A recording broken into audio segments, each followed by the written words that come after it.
שלום, אנחנו במפגש נוסף בתוכנית לא רק פרשת השבוע. מוזיאון ישראל מארח את בית אביחי. המפגש שלנו היום מתמקד באשת לוט, קיפאון ודברים שנעצרו בדרך. איתנו במפגש היום אביגדור שינן, שהוא פרופסור לספרות האגדה והיועץ האקדמי של בית אביחי, ואפרת אהרון, עוצרת במחלקה לאומנות מודרנית במוזיאון ישראל. צפייה נעימה.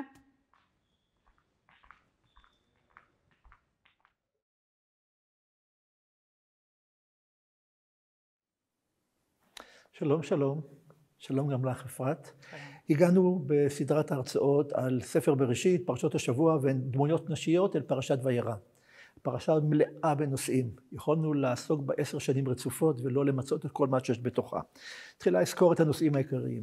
היא פותחת בסיפור המאוד מפורסם על ביקור 3 מלאכים אצל אברהם, על הכנסת הרוחים המופלאה שלו, ועל הבשורה שמבשרים אותו ואת שרה שעתיד להיוולד להם בן, הלא הוא יצחק. בעקבות הסיפור הזה, אלוהים מגלה לאברהם את העובדה שהוא עומד להשמיד את סדום, העיר החטאה. אברהם מתפלל למען אנשי סדום. וזה חשוב, כי הוא מתחיל להתחנן על אנשי סדום בתקווה, אם יהיו 50 אנשים בסדום, אלוהים יחוס. ולאחר מכן אלוהים מוותר עד שהגיעו ל10. נזכור את המספר 10, הוא יהיה חשוב בהמשך. לאחר שאלוהים מסכים לא להשמיד את סדום, אם יהיו בה 10 צדיקים, ממשיכים המלאכים על סדום, ופה הם נפגשים כעת עם לוט. לוט מארח אותם בביתם, אנשי סדום שהם חיים וחטאים עומדים סביב הבית, מבקשים לעשות בהם מעשה שבסופו של דבר גם זכה לתואר מעשה סדום, ובסופו של דבר אלוהים משמיד את העיר, לא לפני שמלאך מציל את לוט ואת אשתו ובנותיו. אשת לוט תהיה הגיבורה של הנושא הזה שלנו הפעם. ואז לוט בורח, האישה קורא מה שקורה, היא מסתובבת אחורנית כידוע, הופכת לנציב מלח, נעסוק הרבה מאוד בנציב מלח, גם בקשר לסלעים ולאבנים. לאחר מכן הסיפור הבא הוא סיפור המאוד מביך על מה שקרה בין לוט לבנותיו במערה, לא נאריך יותר למידה. לאחר מכן אברהם ושרה מגיעים לגרר, ושוב, כפי שקרה במצרים, שרה נלקחת לבית אבימלך, מלך גרר, אבל שום דבר לא קורה לה, היא מוחזרת לאברהם, והפרשה מסתיימת בערך בחלק הזה, ההמשך יבוא בשבוע הבא. בדמויות הגר עסקנו בשבוע שעבר, בדמות של שרה נעסוק בשבוע הבא, היום נתמקד בגברת לוט, אשת לוט, ובאספקטים שונים שקשורים בדמותה. ברשותך אפרת, עוד רגע, למרות שאני רוצה מאוד לשמוע כבר משהו על היצירה הזאת, בכל זאת רגע על הסיפור של אשת לוט, כי לא כולם זוכרים אותו, וחלק מהפרטים שלו יהיו מאוד משמעותיים להמשך. אז אני קורא מתוך ספר בראשית, פרק י"ט. ויבואו 2 המלאכים סדומה בערב, ולוט יושב בשער סדום. וירא לוט, ויקום לקראתם, וישתחו אפיים ארצה, ויאמר הננה אדוני, סורו נא אל בית עבדיכם. לוט הוא אחיינו של אברהם, הוא למד אצל אברהם את הכנסת האורחים. ואז בסופו של דבר, אכן באים אליו, ויסורו אליו, ויבואו אל ביתו, ויעש להם משתה, ומצות אפה ויאכלו, ונזכור את המצות להמשך. הוא אופה להם מצות והם אוכלים. ויאמרו אנשים אל לוט, עוד מי לך פה, חתן, בניך, בנותיך, כל אשר לך בעיר הוצא מן המקום. הם מבקשים ממנו לקחת את משפחתו, מה עם משפחתו? יש לו חתן, יש לו בנים, יש לו בנות, האישה לא נזכרת כאן, כי, מה ההסבר? כי משחיתים אנחנו את המקום הזה, כי גדלה צעקתם את פני השם, וישלחנו השם לשחתה. ויצא לוט, וידבר אל חתניו, לוקחי בנותיו. לא כולם זוכרים. יש לו 2 בנות נשואות, יש לו חתנים. והוא מדבר על החתנים, נושאי בנותיו, ויאמר קומו, צאו מן המקום הזה, כי משחית השם את העיר, ויהי כמצחק בעיני חתניו. וכמו השחר עלה, ויעיצו מלאכים בלוט לאמור קום, קח את אשתך, היא נזכרת כבר אשתך, ואת 2 בנותיך הנמצאות. מסתבר שהיו לו 4 בנות. 2 בנות נשואות עם חתנים, ו2 בנות שנשארו בבית. הוא לוקח את אשתו ואת 2 בנותיו, זה מאוד חשוב להמשך העלילה, פן תיספה בעוון העיר. ויתמהמה, ויחזיקו אנשים בידו וביד אשתו, וביד 2 בנותיו, בחמלת השם עליו, ויוציאוהו, ויניחוהו מחוץ לעיר. ויהי כהוציאם אותם החוצה, ויאמר אחד המלאכים, הימלט על נפשך, אל תביט אחריך, אל תביט אחריך. ואל תעמוד בכל הכיכר, ההרה הימלט פן תיספה. ואז השם ממטיר על סדום ועל עמורה גופרית ואש, ויהפוך את הערים האלה וכל הכיכר וכו' וכו', ותבט אשתו מאחריו, ותהי נציב מלח, 6 מילים. ותבט אשתו מאחריו, ותהי נציב מלח. אז המשפחה הלוטית היא לוט, יש לו אישה, יש לו 2 בנות נשואות, 2 חתנים, 2 בנות לא נשואות, וזה הרקע למה שנעשה כעת, שנדבר על אשת לוט. ועוד שנייה לפני היצירה הזאת, אפרת ברשותך, אני יודע שכולנו מחכים להפתעה, אולי יעשה לה ייפול פעם אחת, נכון? אני עומד מולו ואני תמיד חושש, זו תמונה מפחידה למען האמת, באמת מפחידה. בכל מקרה, הסיפור של אשת לוט, פשוט לכאורה, 6 מילים, ותבט אשתו מאחריו, ותהי נציב מלח. במסורות של ספרות חז"ל שאנחנו עוסקים בה בדרך כלל בהגדה, עוסקים בהרבה מאוד שאלות שלכאורה הסיפור המקרי לא משיב עליהן. שאלה הראשונה, מה שמה? מי זאת? סתם אשת לוט?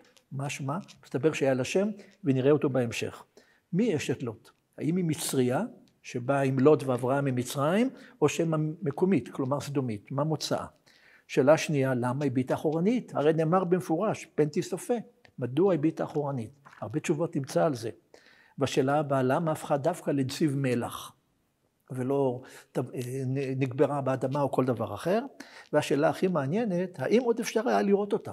האם בתקופות שונות עוד ניתן היה להביא, הנה זו גברת לוט, היום אם אני זוכר נכון, בדרך לסדום, נכון, באחד המקומות יש איזה חץ לאשת לוט, אני הסתכלתי, לא ראיתי שם לא אישה ולא, אבל זה כנראה המסורת המקומית, והתיירים, מדריכי תיירים מתפרנסים מזה יפה, אבל השאלה האחרת היא, האם במקורות הקדומים, מהמאות הראשונות, יש עדויות שאנשים אמרו, כן, הייתי, ראיתי, וזה מאוד מעניין לעיצוב דמותה. אז 5 שאלות, אנחנו נשיב עליהן אחת בהמשך הדרך. עכשיו אקרא רק 2 מקורות, ואז נעצור לטובת היצירה שלפנינו. המקור הראשון שאני רוצה להזכיר, הוא מקור מופלא. הוא נמצא בין מגילות מדבר יהודה, מגילות ים המלח, יש להם שמות שונים לאותם טקסטים שנתגלו שם במורמי מצוקי קומראן, והוא חיבור שמכונה בשם המגילה החיצונית לבראשית. גילו אותו יגאל ידין ואביגד, 2 פרופסורים באוניברסיטה העברית בירושלים, ופרסמו אותו תחת השם כאמור המגילה החיצונית לבראשית, ומה שיש בתוכו מאוד מפתיע, הוא בארמית, סיפורי ספר בראשית מסופרים מחדש בידי דמויות מקראיות. נוח יספר על החוויה בתיבה, אברהם יספר על מה קרה לו במצרים, זו הייתה הפתעה גדולה שהדבר הזה נתגלה, והנה בין השאר במגילה החיצונית לבראשית שכתובה אמנם ארמית, אבל בתרגום לעברית ממנה עולה שכאשר אברהם ושרה ולוט יוצאים ממצרים חזרה לארץ כנען, אברהם יוצא עם זהב וכסף ועבדים ושפחות, גם לוט לקח לו איזה אישה כנראה מן המצריות. הקריאה לא ברורה כל כך, אבל זו המסורת הראשונה שמקשרת את אשת לוט אל מצרים. היא לא מקומית, אלא הגיעה ממצרים יחד עם לוט, ועוד נראה בהמשך אם כך קרה. עוד מקור אחד, ואחר כך היצירה שלפנינו, זה מקור, או לא אמרתי, המגילה החיצונית לבראשית היא מהמאה השנייה לפני הספירה. המקור הבא שברשותנו זה יוסף בן מתתיהו, פלביוס יוספוס, ההיסטוריון הידוע, שבספרו קדמוניות היהודים מספר בין השאר כך, ביוונית, ואני מתרגם את זה לעברית בעקבות תרגומו של אברהם שליט, כך הוא אומר, אשתו של לוט הייתה פונה תכופות בשעת הבריחה לצד העיר. זאת אומרת, לא פעם אחת, היא ביטה שוב, תאבה לדעת מה מתרחש מסביב לה, סקרנות. הסקרנות, במקרה זה של האישה, אנחנו לא נהיה פה מגדריים, הסקרנות היא שהרגה אותה, לא פעם ולא פעמיים. היא ביטה תכופות בשעת הבריחה, תאבה לדעת מה מתרחש מסביב לה, על אף האיסור שאסר אלוהים לעשות כך. ולפיכך נהפכה לנציב מלח. והוא מוסיף מהראשונה, אני ראיתי את זה, הוא אומר, והוא קיים עוד כיום. הנה עדות של אדם שביקר שם במאה הראשונה. ואז הוא ממשיך לספר מה שאתה מספר, אז יש לי בכך, עד פה מצאנו 2 דברים. היא מצריה לפי מקור אחד, והיא הביטה אחורנית סקרנות לא פעם ולא פעמיים, והדבר השלישי, יש עדות שהיא קיימת, ואנחנו נראה מיד בהמשך עוד כמה וכמה מקורות שנבנו מאוחר יותר במאה השלישית, רביעית, חמישית, נגיע עד המאה ה-13. כי אשת לוט כניצב מלח היא גם ניצב ספרותי שבנו רבים עליו. אני חושב שסקרנתי מספיק אותי ואת עצמך, ושאני אשאל את השאלה המקדימה תמיד, היכן אנחנו מצלמים? אז אנחנו נמצאים במוזיאון ישראל, בגלריה שנקראת גלריה פוקוס, בתערוכה לרחף עם מגריט בעקבות טירה בפירנאים.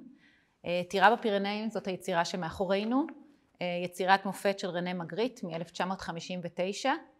היצירה נמצאת באוסף המוזיאון מ-1985, תלויה דרך קבע בגלריות שלנו לאמנות מודרנית, והחלטנו הפעם להקדיש לתערוכה בפני עצמה, תערוכת פוקוס כשם הגלריה, שהתערוכה מספרת לנו את דרך התהוות היצירה, המקורות שהשפיעו על מגריט בתיאור הפלאי הזה שאנחנו רואים מאחורינו, והמורשת שהיצירה הזאת בעצם יצרה אצל אמנים שבאו אחרי מגריט.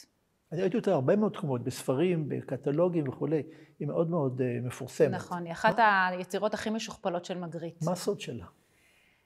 הסוד מה אנחנו שלה... רואים בעצם? תסבירי לי, הדיוט כמוני, אני עומד מולה כבר אמרתי, אני מתפעם ממנה, היא מפחידה אותי, אני שומע רחש כל הזמן, למרות ששקט פה מאוד, אני שומע איזה כזה מזמזם באוויר, ואני תמיד חושש מה יקרה שהיא תיפול לים. שעוד שנייה תצלוח.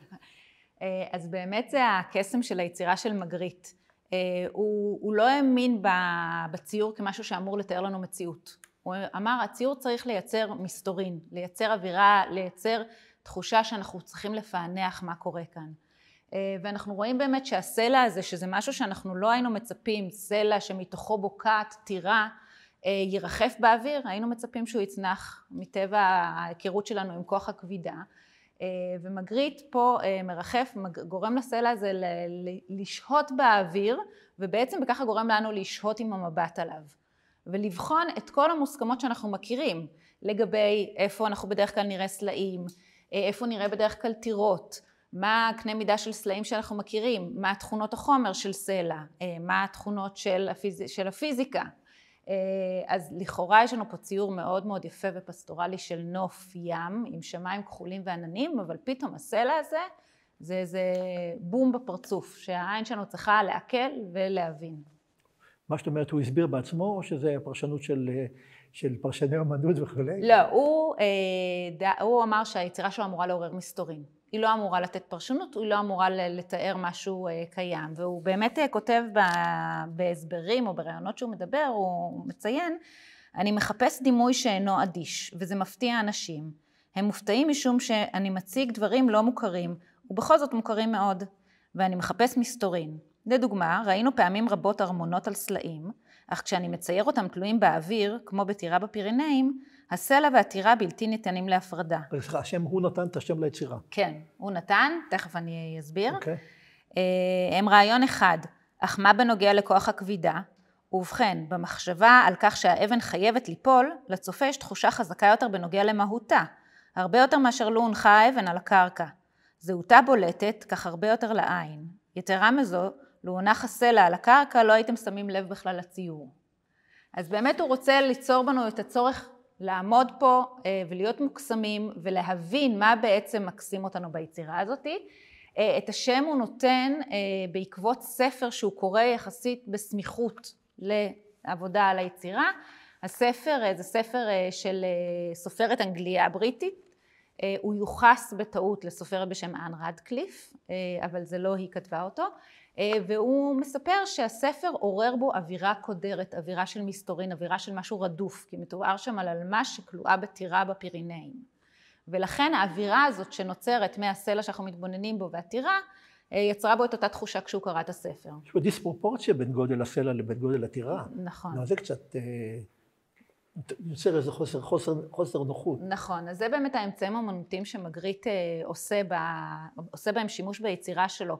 הוא לוקח חפצים יומיומיים, שהיינו מצפים למצוא אותם בטבע, במטבח, במצבים כמו שאנחנו מכירים את ציורי התפוח שלו, המקטרת, ומוציא אותם מהקשרם, מבודד אותם, שם אותם התפוח זה בסיטואציה. האיש הזה עם פנים מחזיק תפוח ירוק. והמקטרת? המקטרת זה המקטרת שכתוב מתחתה, זה לא מקטרת, זו לא מקטרת. ראשית האמנות המושגית בעצם. הוא מתעסק בנושא הזה של החיבור בין מילה לבין דימוי. כמה אנחנו צריכים את שניהם ביחד כדי להבין. ופה אנחנו יכולים לראות את המימוש של האלמנטים, הוא גם, אמרתי, מוציא מהקשרם, אובייקטים, לוקח חפצים שהיינו מצפים במקום אחד ושם אותם במקום אחר, משנה פרופורציות שלהם, משנה תכונות חומר שלהם, וגם הוא יוצר היברידיות בין שני דברים, שאנחנו יכולים לראות טירה על סלע, אבל לא כבוקעת מתוך הסלע. וזה באמת כל האמצעים האמנותיים שהוא חוזר ומיישם ביצירות שלו. בתפקיד של הים? התפקיד של הים זה בעצם במקור, ביצירה הזאת הים מגיע בעקבות בקשת המזמין, שהזמין את היצירה. אבל נדבר עליו יותר מאוחר? עליו נדבר יותר מאוחר. לא ידעתי שיש גם מזמין, כלומר זו יצירה מוזמנת. זו יצירה מוזמנת לגמרי. הוא קיבל הנחיות מעניין. מפורשות. הוא קיבל ברצון? הוא קיבל ברצון, ובתהליך הדיאלוג בין המזמין לבינו, יש דברים שהמזמין ביקש והוא נעתר, ויש דברים שהוא שלל. בואו נשאיר את השאלה של המזמין להמשך, וגם כמובן, המסתורין. אני רואה פה מסביב הרבה מאוד יצירות של חלק מהם ודאי תגיעות בהמשך, אבל הבנו את ההתחלה בתור ההתחלה, אז בואו נחזור רגע לגברת לוט. מי שעקב אחרינו עד עכשיו, כבר זיהינו שעל פי מקור מאוד קדום, היא הייתה כנראה מצריה, ועל פי מקור קדום לא פחות, יוסף בן מתתיהו, יש עדות לקיומה, שבתורה אין שום הסבר. 6 מילים בלבד כמו שראינו, ותבט את אשתו מאחוריו ותהי נציב מלח, אבל מקורות יסבירו, ואחד מהם כבר ראינו, היא סקרנית, היא ביטה אחורנית לא פעם ולא פעמיים, וקרה לה מה שקרה. עדיין לא ענינו על השאלה משמע, עדיין לא ענינו על השאלה למה דווקא נציב מלח, עדיין לא ענינו על השאלה אם יש עוד מקורות שמעידים על כך שזיהו אותה וראו אותה, כל דבר בזמנו. אני רוצה לעבור למקור הבא על פי סדר המקורות שלנו. התחלנו במאה השנייה לפני הספירה, אנחנו עברנו את המאה הראשונה יוסף בן מתתיהו, ונראה מקור נוסף מהברית החדשה. גם הוא בן זמנו של יוסף בן מתתיהו, זו הבשורה על פי לוקאס, שהברית החדשה פותחת, למי שיודע, בשלושה סיפורים מקבילים על תולדות חייו של ישוע, כמו שחבריי הנוצרים ביקשו לומר ולא ישו, ואני מכבד את בקשתם, תולדות חייו של ישוע, ובין השאר לוקאס מספר את הדברים הבאים, אני קורא בתרגום לעברית כמובן של הברית החדשה. בואו נזכור אגב שהמגילה החיצונית הייתה בארמית, יוספוס ביוונית, הברית החדשה ביוונית, נראה עוד מקורות בשפות אחרות, כלומר דמותה של אשת לוט צברה הרבה מאוד נושאים, בהרבה מאוד שפות, בהרבה מאוד הקשרים. ובכן כך מספר לנו לוקאס, כאשר היה בימי לוט, אכול ושתו, קנו ומחור, נטוע ובנו. כלומר, אנשים אכלו ושתו, בנו, חיים התנהלו בצורה מופלאה, אוכלים, שותים, קונים, מוכרים, נוטעים, בונים. אבל ויהי ביום אשר יצא לוט מסדום, וימטר, אלוהים כמובן, אש וגופרית מן השמיים, וישחט את כולם. כלומר, בבת אחד, ברגע אחד, כל האידיליה נהרסה על ידי המבול של גופרית ואש. ואז הוא ממשיך ואומר, כן יהיה ביום אשר יגלה בן האדם. בן האדם הוא כינוי קבוע לישוע בברית החדשה, ביום שיתגלה בן האדם, באותו יום תהיה קטסטרופה עולמית כמו שהייתה במבול בסדום. איש כי יהיה ביום ההוא על הגג, וכליו בבית, אדם יימצא על הגג, אבל כל הרכוש שלו בבית, אל ירד לשאת אותם. תברח, תימלט, אל תרד אפילו מהגג, אל הדירה לקחת את הריהוט שלך, ואיש אשר בשדה אל ישוב לאחור. כלומר, תברחו, תצילו את עצמכם, לא לחזור לרכוש, ולא לשמור על האדמה, אלא ברח. והוא מוסיף 4 מילים בעברית. זכרו את אשת לוט, סימן קריאה. זכרו את אשת לוט. כנראה הוא רוצה לומר שאשת לוט היא דוגמה לאדם שהיה קשה לו להיפרד מן הרכושנות שלו, ותזכרו מה קרה לה, משום שהיא לא הבינה שצריך לנוס ברגע הזה. זכרו את אשת לוט. ובכן זה מקור נוסף שמסביר כעת את השאלה מדוע היא ביטה אחורנית. ראינו יוספוס, אני חוזר שוב למען הסדר, היא סקרנית. ראינו את לוקאס שהיא חומרנית, דאגה לרכוש שלה, ואסור לעשות כך ונענשה כפי שנענשה. אם עצרנו כאן, המסורת לא עצרו כאן, צריכים להמשיך הלאה. המקור הבא שנלמד יחד הוא קצת מורכב, אני מקווה שנראה אותו על המסך לחלקיו, והוא גם יקדם אותנו לעניין של הסלעים שאני רואה כאן מסביב. סלע הוא מוטיב קבוע אצל מגריט, נכון? כן, הוא מתחיל בשנות ה-50 להתעסק באבן, בחומר, ולאט לאט מזכך את זה לדימוי של הסלע. אז זו לא יצירה הראשונה שקשורה לסלעים אצלו. לא, יש לנו פה מספר עבודות. בשנות ה-50 הוא התחיל תקופת יצירה שהמומחים קוראים לה תקופת האבן שלו. שם מאוד מעניין. כן, שם מאוד משעשע.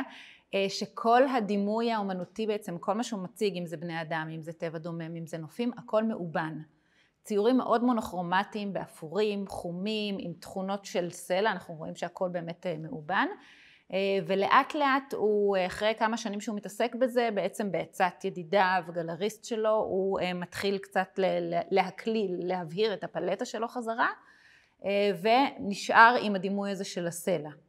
והסלע הזה מ-1953, שהוא פעם ראשונה מתאר אותו בפני עצמו, הולך ומתפתח עד שנות ה-60 כדימוי שחוזר על עצמו ביצירות שלו. מתי הוא נפטר דרך אגב? הוא נפטר ב-1967, די בפתאומיות, לאחר שהתגלה לו סרטן. אוקיי, בכל מקרה, הוא גם היה בארץ. כן, ב-1966 הוא מגיע לביקור בישראל. הוא היה אדם שמאוד לא אהב לעזוב את הבית. הוא חי בביתו, יצר בביתו, הסטודיו שלו היה בפינת האוכל. איזו מדינה? בבריסל, בבלגיה. בלגיה. אמן סוריאליסט בלגי, והוא גר כל שנותיו כמעט בבריסל, די באותו הבית. ב-1927 הוא עובר עם אשתו ז'ורג'ט ל3 שנים לפריז, ליצור בחברת הסוריאליסטים, שהם הקבוצה האומנותית שפעילה מאוד בפריז, עם דלי, עם חואן מירו, אנדרה ברטון. אחרי 3 שנים היחסים שם לא כל כך הרמוניים, הגלריה שמייצגת אותו פושט את הרגל ולכן הוא מחליט לחזור לבריסל, ובעצם מ-1930 הוא נשאר בבריסל. זה די חריג בשביל אומן, לא נדמה לי מה שאני למדתי, רובם נעו ונעו ממרכז למרכז, היה פיקאסו וכאלה. גם בשביל אמן, במיוחד בשביל אמן שרצה מאוד להיות מוכר. הוא היה לו מאוד חשוב להגיע להכרה אומנותית, אבל הוא היה מאוד, פרסונה מאוד שמקובעת לבית שלו. מאובנת. יותר מזה, אני אגיד לך, היה לו כלב בשם לולו, וכל פעם שהכלב נפטר הוא רכש בדיוק את אותו סוג כלב, וקרא לו גם כן לולו. זאת אומרת, היה ממש קיבעונות כזאת. הייתה לו אישה אחת? הייתה לו אישה אחת. איתה הוא נשאר, הייתה באמת עזר כנגד. והוא באמת יוצא עוד פעמיים מגבולות בלגיה. ב-1965 הוא טס לארצות הברית, לרגל תערוכת רטרוספקטיבה במומה. וב-1966 הוא מגיע לישראל, בהזמנת השגריר הבלגי פה בארץ. הוא מבקר פה שבוע, הוא מוקסם מהארץ, הוא מבקר בים המלח, מדבר יהודה, כנרת, ובמוזיאון ישראל, שמוזיאון ישראל בן שנה.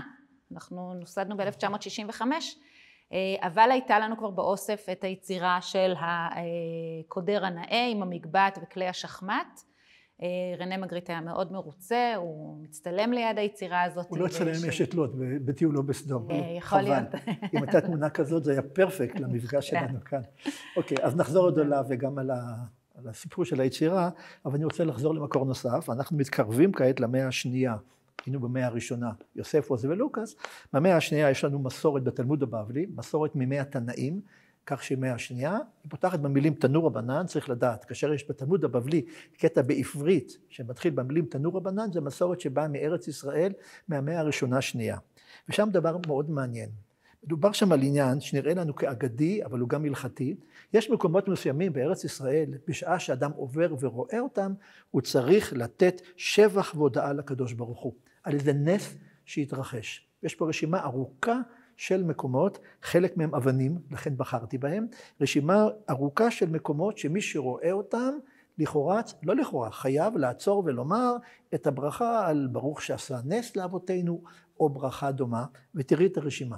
תנור רבנן, הרואה מעברות הירדן, הרואה מעברות הים, את המקום שבו עם ישראל עבר את ים סוף, כנראה זיהו מקום כלשהו, ואת מעברות הירדן, זה המקום שעברו מעבר הירדן המזרחי אל ארץ ישראל או ארץ כנען בימי יהושע, ואת מעברות נחל ארנון שנזכרים בסיפור כיבוש ערב הירדן המזרחי בידי משה, אבני אל גביש במורד בית חורון, אבני אל גביש במורד בית חורון, נדבר עליהם יותר מאוחר, האבן שביקש לזרוק אוג מלך הבשן על ישראל, איזה אבן, מה אבן? נראה בהמשך, והאבן שישב עליה משה בשעה שעשה יהושע מלחמה בעמלק. כן, זו אותה אבן שהוא הרים את ידיו, עם ישראל גבר, הוריד ידיו בעמלק. האבן הזאת, כלומר, האמינו שאפשר לראות איזה אבנים מיוחדות באזור בית חורון, אפשר לראות אבן שאוג זרק על עם ישראל, האבן שמשה ישב עליה, ואשתו של לוט, וחומת יריחו שנבלעה. כלומר, כל מי שרואה את הדברים האלה, חייב לתת הודעה ושבח לפני המקום. כך אומר הקטע הזה. זאת אומרת, מפה עדות צדדית, שעדיין זיהו מקום כלשהו, הנה אשת לוט. ואז התלמוד על המשנה מתחיל, על הברייתא, מתחיל לדון בשאלה. אומר התלמוד כך, הטקסט בארמית, אני מתרגם לעברית. בסדר, כולם דברי נס, אבל אשת לוט זה פורענות. איזה שבח והודעה צריך לומר על אשת לוט? אז אומרים לו, על אשת לוט אומרים, ברוך דיין האמת. כלומר, כשאדם ראה את אשת לוט, היה מברך. היית מאמינה שבספרי הלכה, גם מאוחרים הרבה יותר זה נזכר. עכשיו, אני לא יודע כמה יהודים מקיימים את זה.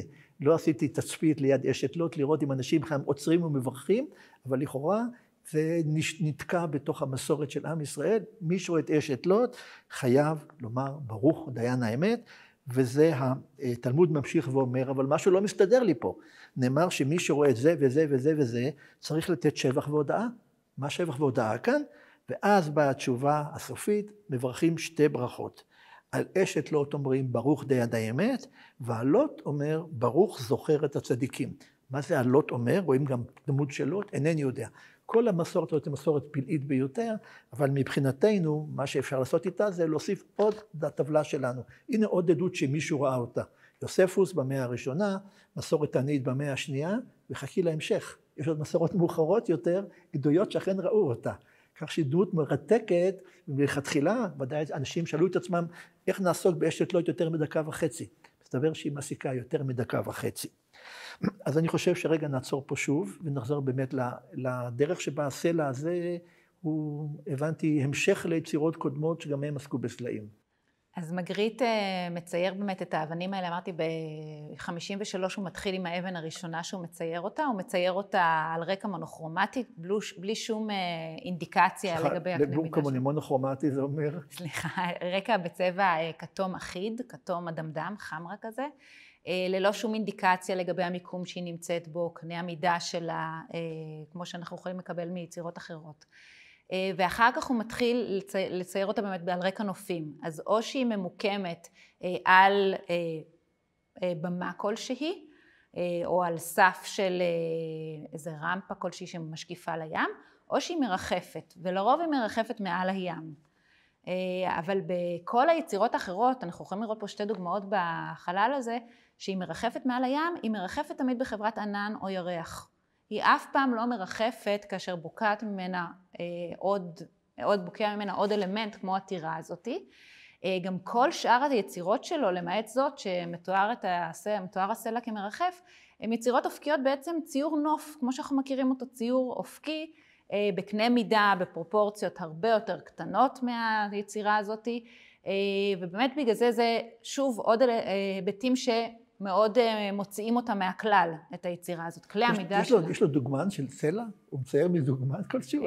מדמיונו? אנחנו יודעים? לא, הוא מצייר מדמיונו, הוא מצייר, אני נוטה להעריך שיש איזה מקורות השראה בפירינאים, אפשר לראות טירות שנמצאות על מצוקים או על גבעות מאוד מבודדות, וייתכן מאוד שזה מקורות שהשפיעו עליו. אבל הוא מצייר את הסלע הזה, הוא פשוט אוהב לבחון גם את תכונות החומר שלו וגם את התכונות, מה שאנחנו נצפה מהמשקל שלו ומה שיקרה לו, ובאמת שהוא מצייר אותו בחברת ענן, אז מהענן אנחנו נצפה לרחף, מהסלע אנחנו נצפה לצלול.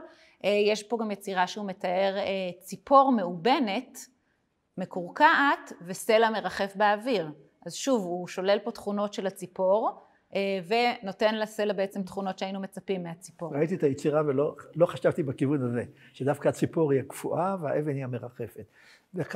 איך קראתם לתערוכה? לרחף? לרחף עם מגריט בעקבות טירה בפירינאים. כן, בהחלט ככה.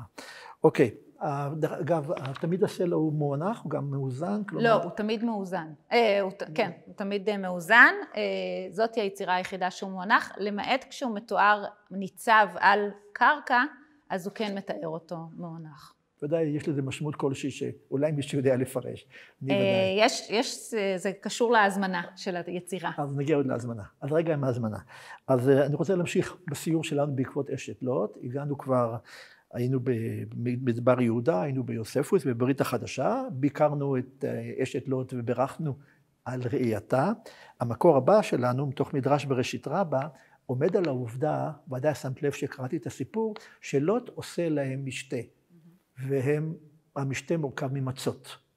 ומי שזוכר בפרק הקודם, שהמלאכים באים על אברהם ושרה יחד מכינים להם ארוחה, ולא רק מצות, אלא עוגות וחמאה ובן בקר וכו'. אז המדרש עמד על העובדה שאצל אברהם הם קיבלו יחד עם שרה ארוחה מכובדת, ואצל לוט הוא לבד אופה להם דווקא מצות. ומה זה מצות? זה טיפת קמח עם מים על גחלים. אז אומר המדרש על כך, על המילים ויעש להם משתה גדול, מתחיל מדרש ואומר, הוא בן ביתו של אברהם היה, והיה מקבל את האורחים. מחמאה ללוט, הוא יודע לקבל אורחים. אבל כתוב מצות עפה, מצות עפה. אמר רבי יצחק, מצות גדולה עמדה על המתח. את המילה מצות קוראים בניקוד אחר, מצות, היינו מריבה. אנשים ניצים, אנשים רבים. מריבה גדולה הייתה שם על המלח. שהיה אומר לה, לאשתו, הביא לאורחים אלו מעט מלח, והייתה אומרת לו, מה, גם מנהג רע זה אתה רוצה ללמד כאן? המדרש הקצרצר הזה מניח שאשת לוט היא סדומית ולא מצריה, והסדומים היו מפורסמים באי הכנסת האורחים שלהם, ודאי מכירה את הסיפור הידוע על אדם קצר, היו מותחים אותו, אדם ארוך היו מקצרים אותו, הם היו שונאים את האורחים שלהם, והנה לוט מבקש מאשתו מעט מלח, כי בלי מעט מלח המצה תישאר בסך הכל בצק, לא יטפח ולא כלום. אז מבקש מאשתו שתשתף פעולה, כמו ששרה, מעט מלח, והיא אומרת לו, גם מנהג רע זה אתה רוצה ללמד כאן? ונדמה לי שפה קיבלנו תשובה על שתי שאלות. מי האישה? היא סדומית, ומדוע נענשה דווקא במלח על אי הכנסת האורחים שלה, כן, הרשעות של האישה הזו נענשה גם במלח. הנה מצאנו עוד מקור אחד, כמעט אפשר לכתוב רומן שלם על אברהם, לוט והאישה והמלאכים ומלח וכיוצא בזה. אולי עוד מקור אחד לפני שנשמע משהו על ההזמנה של היצירה. על המילים, ותבט אשתו מאחריו, ותהי נציב מלח, אומר אותו מדרש, אני כבר במאה הרביעית, חטאה במלח, החטא היה במלח. באותו הלילה שבאו המלאכים אל לוט, מה היא עושה? הולכת אל כל שכנותיה, ואומרת להם, תנו לי מעט מלח, שיש לנו אורחים. והיא מכוונת שיכירו בהם אנשי העיר. על כן ותהי נציב מלח. בלשון אחרת, כשקראנו את הסיפור, לא היה ברור איך אנשי העיר יודעים שיש אורחים ללוט בבית. מסתבר שהאישה המרושעת הזאת עברה אל השכנות, כמו שמקובל, לבקש משהו קצת, אבל על ידי כך הסגירה את העובדה שיש להם אורחים. היא חטאה במלח ונענשה במלח. קיבלנו תשובה נוספת על השאלה של מדוע דווקא הפכה לנציב מלח, ומה היה החטא שלה שבגינו היא הפכה לנציב מלח. ואת ודאי רואה אפרת, כולנו רואים איך המסורות מתפתחות וכל דור מוסיף משהו לנציב הספרותי. כך אני יכול לומר, כן? הקימו נציב ספרותי על אשת לוט, ואנחנו רק באמצע הדרך. הגענו רק למאה הרביעית חמישית, נגיע עוד למאה ה-13. כך שיש פה באמת דמות שהולכת וצומחת. אבל סקרנת אותי בשאלה של ההזמנה. זו יצירה מוזמנת. זו יצירה מוזמנת. ב-1957 מגיע לביתו של מגריט אדם בשם הארי טורצ'ינר.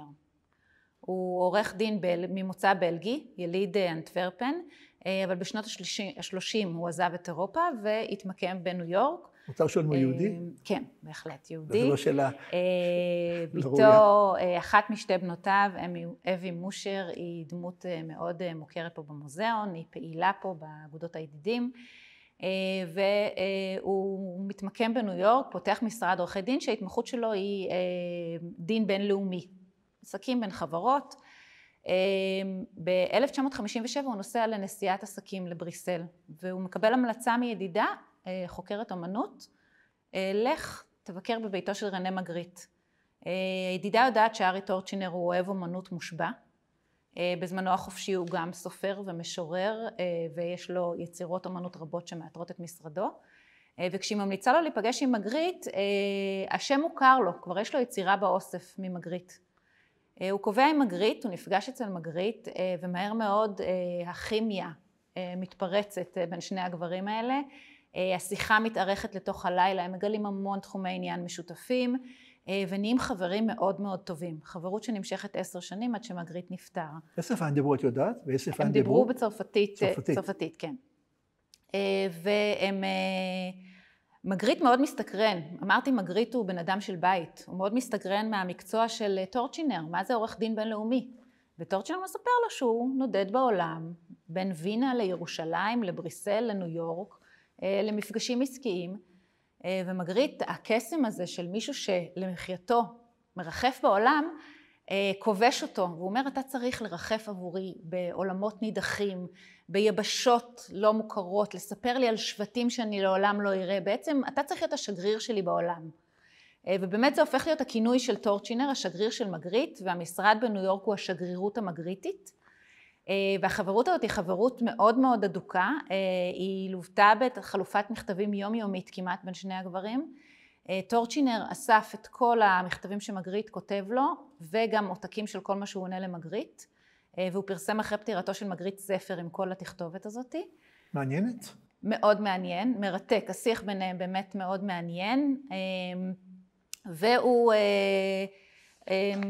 גם תוך כדי, הוא מתחיל לבקש יצירות. עכשיו באמת הידידות הזאת יש לה רווח הדדי לשני הצדדים, כי מגריט זוכה בעורך דין, מאוד מקצועי, מאוד מקושר, מכיר את כל הברנצ'ה הניו יורקית בהחלט, שמקדם מאוד את השם שלו, מאוד פעיל בגלריות בקרב חוקרי אומנות לקדם את השם של מגריט, ומצד שני טורצ'ינר מקורב לצלחת, הוא יכול להזמין יצירות אומנות, הוא יכול לבקש כל מיני דברים, ויצירה הראשונה שהוא מבקש זה שנה אחרי שהם מכירים, הוא מבקש ממגריט שיצייר דיוקן עצמי שלו. עצמי של טורצ'ינר, אנחנו יכולים לראות את הדיוקן שם. מגריט מצייר את הדיוקן על פי תצלום שטורצ'ינר שולח לו. הוא מצייר והוא שולח לטורצ'ינר את הציור לניו יורק, והוא מלווה אותו במכתב עם הסברים, הוא אומר לו, ציירתי אותך עם טוגה לבנה מכיוון אתה עורך דין, אתה דיאלקט, ואני מדמה אותך כמו הפילוסופים ביוון, וציירתי כדור פורח מעל הראש שלך בגלל הנדודים שלך בעולם. אין פה משהו סוריאליסטי ממש ביצירה הזאת. לא משהו מאפיין סוריאליסטי מובהק. והייתה תלויה אצל טורצ'ינר? היא הייתה תלויה אצל טורצ'ינר במשרד, וכעבור כשנה הוא פונה אל מגריט פעם נוספת, והוא כותב לו בפברואר 1959, במשרדי 3 חלונות, אחד מהם פונה לקיר מכוער של בניין סמוך, אני מעוניין להסתיר את החלון הזה עם ציור של מגריט. אם תהיה מוכן לענות לבקשה שלי, אני אתן לך את מידות החלון. אז אפילו הגודל הוא זמן. בהחלט. וזה באמת מסביר לנו את הצורה של הציור פה. מגריט לא ממהר לענות, וטורצ'ינר שוב אומר, הפינה המגריטית, בשגרירות המגריטית זועקת לציור שלך, בבקשה תיוועץ עם המוזה שלך, ותיתן לי רעיונות. ואחרי כמה זמן מגריט עונה, אני בהחלט מתייעץ עם ההשראה, נראה שאני מצליח פה לחשוב על משהו, האם תרצה דיוקן של אשתך? טורצ'ינר אומר לא, תודה, בצורה מעודנת. הוא מסביר שמידות החלון הם קרוב ל2 מטר על 1.30 מטר, ודיוקן של אשתו במשרד בכזה גודל יהווה איזשהו איום, אבל הוא מסביר את זה למגריט שזה יפגע בעצם בחופש היצירתי שלו, אם הוא יצטרך לצייר את אשתו. ואז הוא אומר לו, היד שלך, אני רוצה שזה יהיה משהו שהוא באמת החירות היצירתית שלך. מגריט בתגובה שולח 3 הצעות, אנחנו יכולים לראות אותם פה על הקיר, 3 הצעות של מאפיינים יצירתיים שאנחנו מכירים אצל מגריט. טורצ'ינר אומר, הם 3 נפלאות, כמעט בא לי לחסות את 3 החלונות במשרד, אבל קוסם לי ביותר הסלע המרחף ובראשו טירה. והוא ממשיך ושואל את מגריט, מעל מה מרחף הסלע? מעל ים או מעל אדמה? ואם זה ים, האם זה ים גועש או ים שקט? אני הייתי רוצה שזה יהיה הים הגועש של צפון ילדותי. ומכיוון שאנחנו מסתכלים גם דרך חלון, אז אני חושב שנכון יהיה לשים מעקה בתחתית הציור, וכדי קצת להכניס, להפיח חיים בכדרות של הסלע עם הטירה, הייתי רוצה גם דגל ועץ. עכשיו שאנחנו יושבים פה ומסתכלים ביחד על הציור המוגמר, לא דגל ולא עץ, לא דגל ולא עץ. לא דגל או עץ ולא מעקה. אבל ים, סוער. ים, טורצ'ינר גם ביקש שהסלע ירחף בשמיים מגריטים, שזה השמיים התכולים האלה עם העננים התפוחים. אז באמת מגריט פה נענה לבקשה של טורצ'ינר המזמין, מצייר, עומד גם בדרישות הגודל, וגם הים של צפון הילדות של אנטוורפן, והשמיים הכחולים עם העננים. משהו של הגסה, הוא שילם לו עבור היצירה? כן, הוא שילם לו. הוא שילם לו, לא מחירים שאנחנו מכירים היום שמגריט נמכר, כמובן הוא גם עשה למגריט הרבה שירות, אז מגריט מהר מאוד כותב לו שמעקה לא יופיע, בגלל שזה יפגע בתחושת הריחוף והאווריריות של היצירה, ולקראת סיום הוא כותב לו שגם הדגל והעץ לא הוכנסו, כי הכדרות דווקא מאוד התאים על היצירה. מעניין. ממש יצירה מוזמנת, חבל שזה לא היה באימייל, זה היה במכתבים, נכון? אז לקח זמן שהדברים האלה התרחשו. טורצ'ינר, אני מכיר את השם טורצ'ינר דרך חוקר מקרא מאוד ידוע, טורסיני. הם לא קרובי משפחה, או אולי יש קרבה כלשהי? יש קרבה כלשהי. אח של טורצ'ינר, אני יודעת שכן גר בישראל. כן, זה בהחלט המשפחה הזאת. למה הזכרתי טורסיני? כי טור זה הר, וסיני זה שם של הר, ואנחנו עוסקים פה באבנים והרים, כך שאני חושב שגם מזכרת אור סיני היא ודאי דבר במקומו. אז בואו נמשיך בתיאור ההיסטוריה של אשת לוט. בחיבור יותר מאוחר, פרקי רבי אליעזר, ומהמאה השביעית-שמינית, מסופר לראשונה על שמה, עידית. עידית, אשתו של לוט, נחמרו רחמיה על בנותיה הנשואות בסדום. זה ההסבר. יש לה רחמים.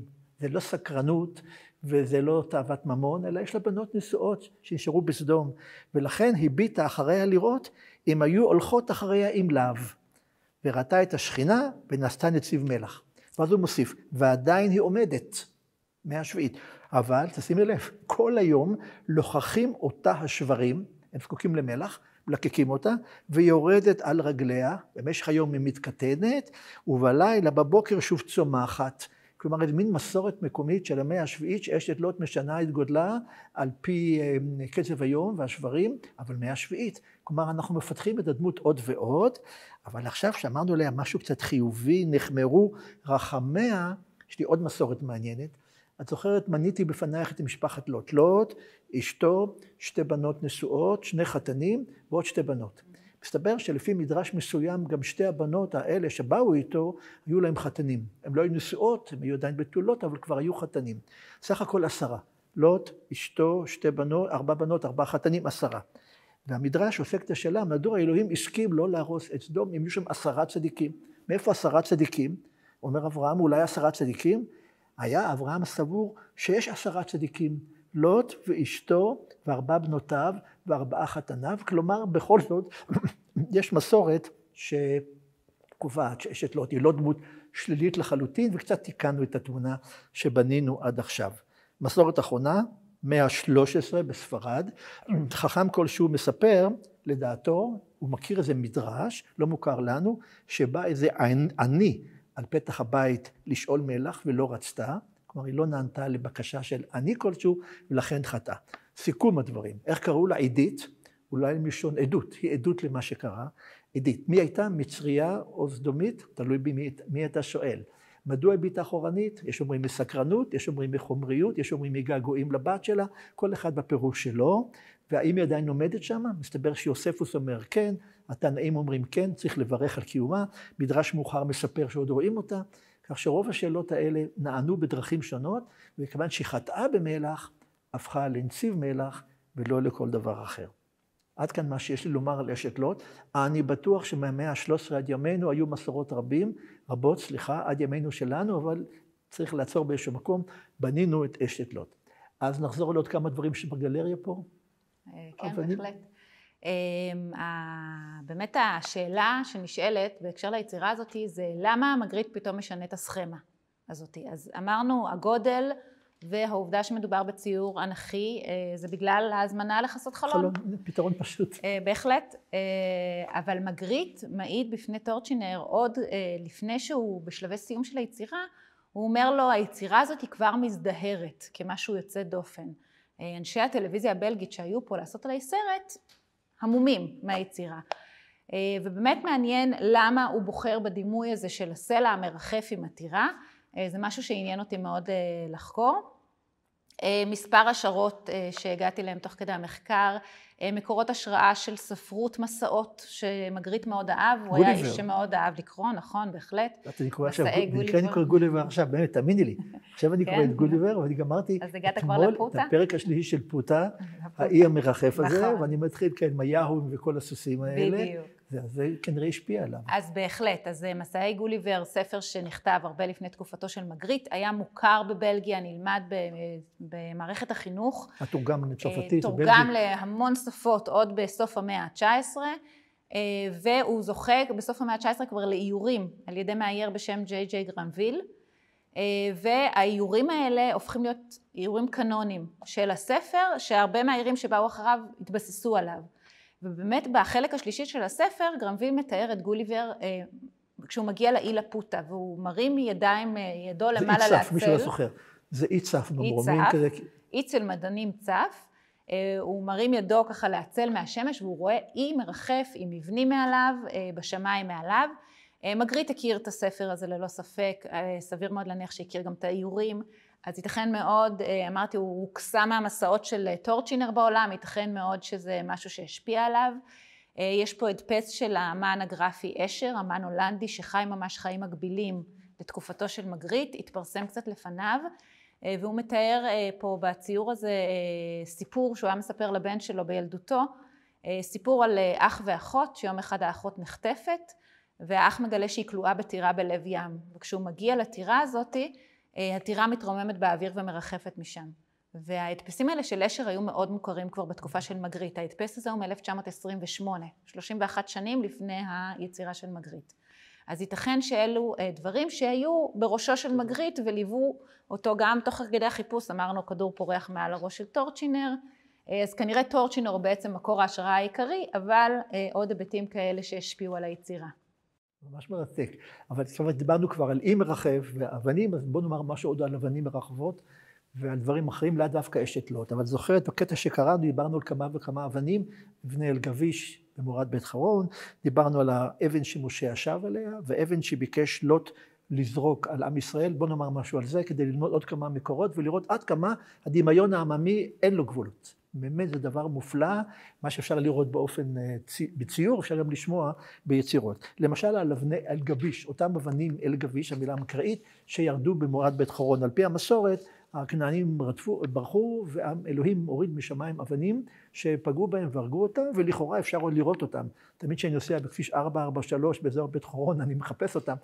כבר ראיתי משהו באינטרנט שזיהה אותם, מביא תיירים לשם כדי לראות ולברך. מבינה? כלומר, הדברים האלה עוד חיים גם בימינו שלנו.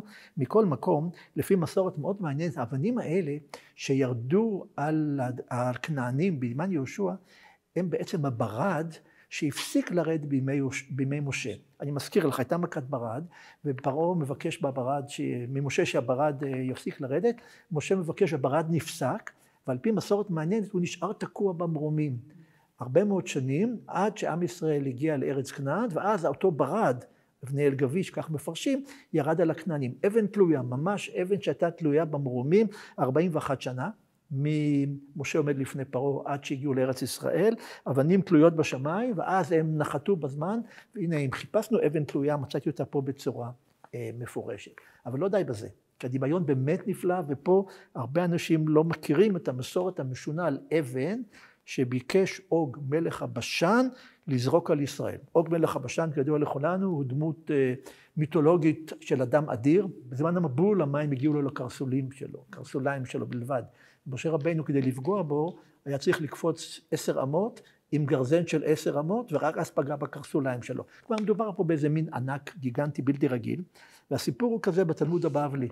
ואנשים מקבלים אותו כפשוטו. אני מקבל אותו בחיוך, אבל אתה יודע, זה דבר מאוד יחסי, אני לא רוצה לפגוע. מי שלא רוצה לחייך, פטור מן החיוך. אמר אוג, מחנה ישראל, מה גודלו? 3 פרסות. אמר, אביא הר של 3 פרסות, פיל אותו על עם ישראל, ובזה נפתור את הבעיה של עם ישראל. הלך אוג, עקר הר של 3 פרסות, והלך איתו כאשר הוא על ראשו. הר כבד, אז הוא מחזיק אותו כאן על הראש. מה עשה הקדוש ברוך הוא? לפי הסיפור, שלח נמלים שעשו חורים בהר, וההר נפל על כתפיו. אם את רואה את התמונה, ראש שלו מבצבץ, וההר על כתפיו, ואוג הולך עם ההר על הכתפיים, כמו סלנו על כתפינו, כדי להשמיד את עם ישראל. אבל כאשר ביקש לשלוף אותו, היינו להוריד אותו ולהפיל את עם ישראל, אלוהים הגדיל את שיניו. שיניו השתרבבו כל כך, עד שלא יכול היה, בתורת הדימוי, לא יכול היה לעקור את ההר, כיוון שהשיניים בלמו את זה, וכך עם ישראל ניצל. ומסתבר שהיה איזה מקום שעבור, אתה רואה את ההר הזה? זה ההר שאוג ביקש לזרוק על עם ישראל. זו דוגמה לאבן שלא נזרקה, אבל אוי לנו ואבוי לנו, לא הייתה גם באמת נזרקת. ומה עם האבן של משה, שהוא ישב עליה? פה יש מסורת, תמיד רואה אותה כמסורת יפה וחשובה. אומר המדרש, הרי הסיפור הוא שידי משה כבידים, נכון? הוא היה זקן, ויקחו אבן, וישימו תחתה, וישב עליה. ושואל המדרש, מה, לא היה איזה כסת או קרים?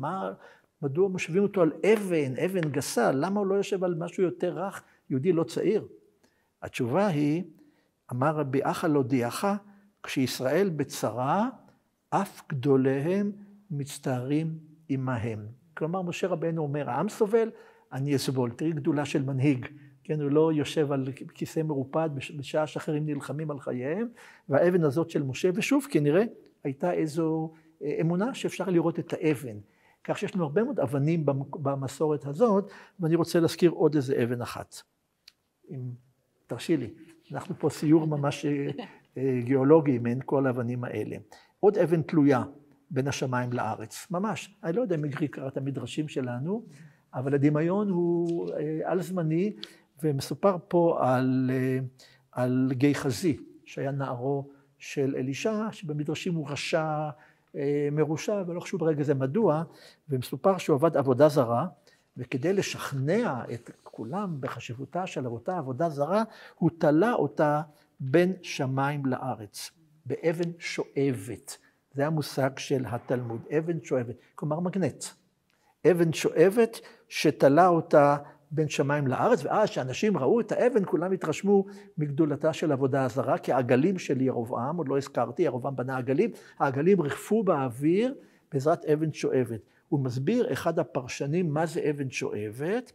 אבן שואבת את הברזל, שנקראת בלשון ערבי מגניטס, כנראה מגנט, הוא תלה באוויר, הוא שם שתי אבנים, אחת מימין ואחת משמאל, וביניהם שם את העגלים של ירבעם, שהם מצופים זהב, ואז משני ברזל, ואז משני הצדדים, האבן השואבת החזיקה את הזה. אז הנה, גם למקורות שלנו יש לי אבנים שואבות, אבנים שעומדות באוויר, אבנים שנופלות, וכיוצא בזה, זה לא המצאה של אומן מופלא כמו האמן הזה. ועוד משפט אחד. בספר דברים, כאשר המרגלים חוזרים ומספרים על מה שקורה בארץ ישראל, הם אומרים, יש שם עם גדול ורע ממנו, ערים גדולות ובצורות בשמיים. ערים גדולות ובצורות מבצר בשמיים, וגם בני ענקים ראינו שם. מה זה ערים בצורות בשמיים? אז התלמוד אומר לשון הוואי, גוזמה. גם התלמוד מכיר באפשרות של הגזמות, ואני חושב שהם הקדימו מבחינה זו את הציורים כגון אלה של אבנים מרחפות, טירות מרחפות, מצודות מרחפות, וכיוצא בזה. יש לי עוד נקודה לומר, אלא אם כן אתה רוצה להוסיף עוד משהו. אז באמת בהקשר הזה, אנחנו יכולים לראות באיזה ביטוי ביצירה הזאת, לביטוי שמוכר מהתלמוד, של הנה אדם ישן כאן ורואה חלום באספמיה. אספמיה, בלשון החכמים, ספרד, הפירינאים, ספיין, הפירינאים זה חבל ארץ שגובל, שתוחם את ספרד בצפון. הביטוי הזה מוכר בהמון שפות, באנגלית זה castles in the air, בצרפתית זה שאטו דה אספני, אז זאת אומרת זה ביטוי שייתכן מאוד שמגריט היה מודע לו, ובא לידי ביטוי באמת הפירוש הרי הוא משהו בלתי אפשרי, משהו רחוק, לא מושג, שלא יתאפשר, ובאמת הציור הזה גם מממש את הביטוי של פירינאים של ספרד, אבל גם באמת איזה חזון בלתי אפשרי. באמת לא שאלתי למה הוא בחר, הרי לא ביקר בפירינאים, נכון? לא. לפי מה שאמרת לנו, למה הוא דווקא בחר באמת, כזה ביטוי כנראה? לא, כי הוא התבסס על שם של ספר, שהוא קרא, של הספר שהוא קרא. זה גם ספר עומד מאחורי זה, וגם גוליבר עומד מאחורי זה, וגם אבנים באביב, וגם אבנים שואבות, אז זה מזכיר לי עוד דבר אחד בשפה העברית. אנחנו מכירים את הביטוי של תלוי ועומד. ההקשר המפורסם זה לגבי ראש השנה, שבראש השנה 3 ספרים נפתחים, אנשים רשעים גמורים כבר נרשמים למיתה, צדיקים גמורים כבר נכתבים לחיים, אבל מי שבינוניים הם תלויים ועומדים מראש השנה עד יום כיפור. מה זה תלוי ועומד? הביטוי של תלוי ועומד זה אותו ביטוי בעצם, הוא נמצא במצב ביניים, הוא תלוי אבל הוא עדיין נמצא, לא נפל ולא התרומם למרומים, תלוי ועומד, ובאמת באחד המקורות שמדברים על אותם אבני אל גביש שהזכרנו, נאמר שם, כיוון שמתפלל משה במצרים, לא ירדו את אבני ברד, ואותם אבנים שכבר ירדו, התחילו לרדת, לא הגיעו לארץ, אלא היו תלויים ועומדים באוויר, שנאמר ומטר לא ניתח ארצה, אבל מתי נפלו? בימי יהושע, שנאמר ויהי בנוסם מפני ישראל, והשם השליך עליהם אבנים גדולות, נמצא היו תלויים באוויר 41 שנה, תלוי ועומד. אני חושב שהביטוי תלוי ועומד זה דוגמה קלאסית לדבר הזה, של יצירה מפעימה, אני ממש מודה למוזיאון שהוא החליט לא רק להביא אותה לבד, אלא לפרנס את כל הסיפור שמסביב, בסיפור של טורצ'ינר והתמונה המוזמנת, למדתי המון אפרת. ואני חושב דבר נפלא, ואני חושב שכל מי שיהיה איתנו כאן גם כן נהנה מאוד מהעיניים שפקחת לנו לראות תמונה שהיא עדיין מבהילה אותי, כי היא תלויה ועומדת, והציור שבתוכה תלוי ועומד. אני חושב שאנחנו הגענו לסיום. אני רק אוסיף שבאמת את היצירה טורצ'ינר החליט להעניק למוזיאון ב-1985, במתנה לרגל 20 שנה למוזיאון, והיה חשוב לו מאוד שהיא תוצג לקהל כל הזמן ותהיה פה באמת לזכות המבקרים. ומגריט בעצמו, כשהוא נשאל על היצירה הזאת וכשאלו אותו מה פשר הסלע הזה, אז הוא אומר, למה בעצם אתם מתפלאים? הרי גם אנחנו חיים על סלע תלוי באוויר. אז כולנו תלויים ועומדים במשך כל הזמן כולו. ממש תודה. כן. ממש תודה. אני חושב שאנחנו נסיים בזה בברכת שבת שלום, אבל נודה במהירות שמות פרטיים בלבד. ברגע זה לקרן ושניר, קרן הצלמת שגם תערוך את הסרט, ושניר שצלם יחד איתה, וצופיה שאיפרה אותי ואותך בצורה כל כך מופלאה, לשחר וארי מבית אביחי שהם המפיקים בפועל, ולסמדר דניאלה מהמוזיאון ולתמר מבית אביחי, שכולם גם יחד סייעו לנו עוד שבת אחת, להגיע לעוד שבת אחת מתוך הנאה של לימוד, הרבה מאוד חיוכים. אני בטוח שמגרי היה מרוצה מאוד מההרצאה הזאת. תודה רבה לך אפרת. תודה רבה לך. תודה רבה לכם, שבת שלום. שבת שלום.